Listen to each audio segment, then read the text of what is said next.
Hindi stories. जादुई चक्की। एक बार की बात है, एक गांव में दो भाई रहते थे। बड़ा भाई अमीर और चालाक था, वहीं छोटा भाई गरीब और सीधा था। बड़े भाई ने चालाकी से छोटे भाई की सारी दौलत अपने नाम भी कर ली थी। दिवाली का दिन था।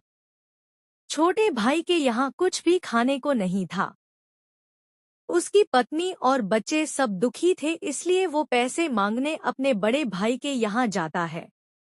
बड़ा भाई उसे कुछ भी नहीं देता और अपने घर से निकाल देता है। दुखी होकर छोटा भाई अपने घर लौटने लगता है कि तभी उसकी नज़र सामने नदी पर जाती है। वो कुछ देर के लिए वहां बैठ जाता है। तभी नदी से एक औरत निकलती है और उससे पूछती है कि वह इतना दुखी क्यों है।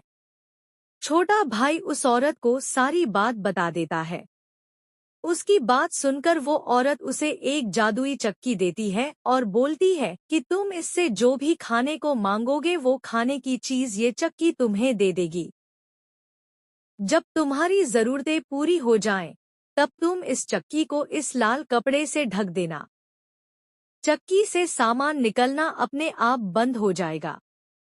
छोटा भाई जादुई चक्की लेकर बहुत खुश हो जाता है और सीधे अपने घर जाता है। घर पहुंचकर अपने परिवार के लिए चक्की से खूब स्वादिष्ट खाना मांगता है। चक्की से बढ़कर एक स्वादिष्ट खाना निकलता है।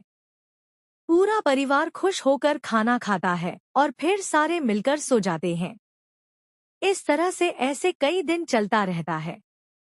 छोटे भाई को अमीर बनते देख बड़ा भाई सोचने लगा कि आखिर अचानक ये इतना अमीर कैसे होते जा रहा। इस बात का पता लगाने के लिए वो चुपके से छोटे भाई के घर छुप जाता है और उसे जादुई चक्की से सामान निकालते देख लेता है। फिर मौका देखकर बड़ा भाई जादुई चक्की लेकर भागने लगता है। अपने साथ वो अपनी पत्नी को भी लेता है। दूसरे गांव जाने के लिए उसको नदी पार करनी होती है, इसके लिए वो अपनी पत्नी के साथ नाव पर बैठता है। नाव पर बैठकर उसकी पत्नी पूछती है कि ये चक्की लेकर हम कहाँ जा रहे हैं। तभी बड़ा भाई अपनी पत्नी से कहता है कि ये जादुई चक्की है, इससे जो मांगो वो चीज बाहर निकल आती है। ये सुनते ही उसकी पत्नी बोलती है, अच्छा तो नमक निकाल कर दिखाओ। उसके बाद बड़ा भाई चक्की को नमक निकालने को कहता है। फिर बिना देरी किए चक्की नमक निकालना शुरू करती है। अब बड़े भाई ने चक्की से सामान निकालना तो सीख लिया था, लेकिन उसे रोकते कैसे हैं ये नहीं देख पाया। इससे चक्की से लगातार नमक निकलता रहता है। देखते ही देखते पूरी नाव नमक से ढक जाती है और फिर दोनों नदी में डूब जाते हैं। मोरल: हमें कभी लालच नहीं करना चाहिए। लालच का फल हमेशा बुरा ही होता है।